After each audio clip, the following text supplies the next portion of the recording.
Bismillahirrahmanirrahim. Assalamualaikum warahmatullahi wabarakatuh.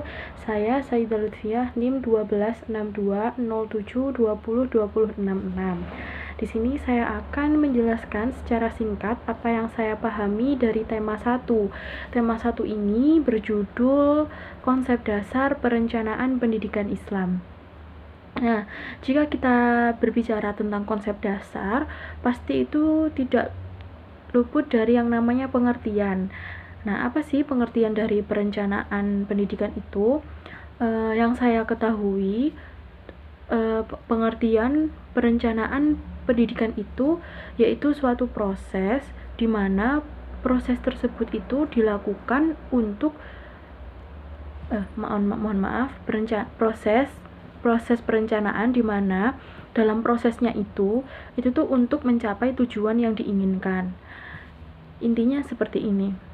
Segala sesuatu itu harus direncanakan untuk kita itu mendapatkan apa yang kita inginkan. Nah, dalam kehidupan sehari-hari saja kita itu bisa merencanakan apa saja yang kita lakukan di hari itu. Nah, sama halnya dengan perencanaan pendidikan ini. Jadi di dalam pendidikan itu harus direncanakan kegiatan apa saja yang perlu dilakukan untuk memajukan lembaga pendidikan tersebut. Nah, dalam perencanaan pendidikan itu harus mengarah pada konsep 5W1H. Nah, dalam 5W1H itu kenapa kenapa lembaga pendidikan itu dalam merencanakan harus mengarah pada 5W1H itu? Itu karena di dalam 5W1H itu akan menjawab semua apa yang dibutuhkan lembaga tersebut. Jadi semisal apa maksud dari kegiatan, semisal lembaga pendidikan itu merencanakan kegiatan outbound. Nah, merencanakan kegiatan outbound ini kenapa, apa tujuan dari perencanaan kegiatan outbound tersebut. Nah, seperti itu. Dan konsep-konsep 5W1H itu kan ada ya 5W1H itu tuh harus jelas alasannya kenapa. Jadi tuh dalam perencanaan itu harus jelas seperti itu.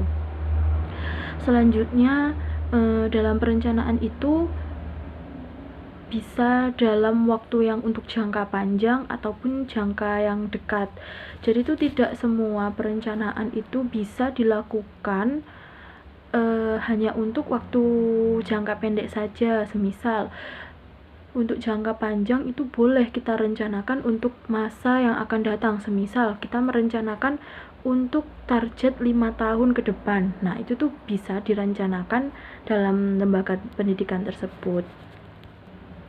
Nah, jadi intinya konsep dasar di sini itu konsep dasar perencanaan pendidikan maksud saya ini tuh ya apa yang saya ketahui itu ya tentang itu, pengertian perencanaan pendidikan, terus apa saja yang harus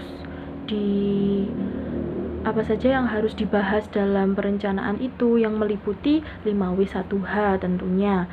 Dan juga perencanaan itu dapat dilakukan tidak hanya untuk jangka pendek saja, tetapi perencanaan itu bisa dilakukan untuk jangka panjang. Nah, itu saja yang dapat saya sampaikan. Mohon maaf bila ada kurang lebihnya. Wassalamualaikum warahmatullahi wabarakatuh.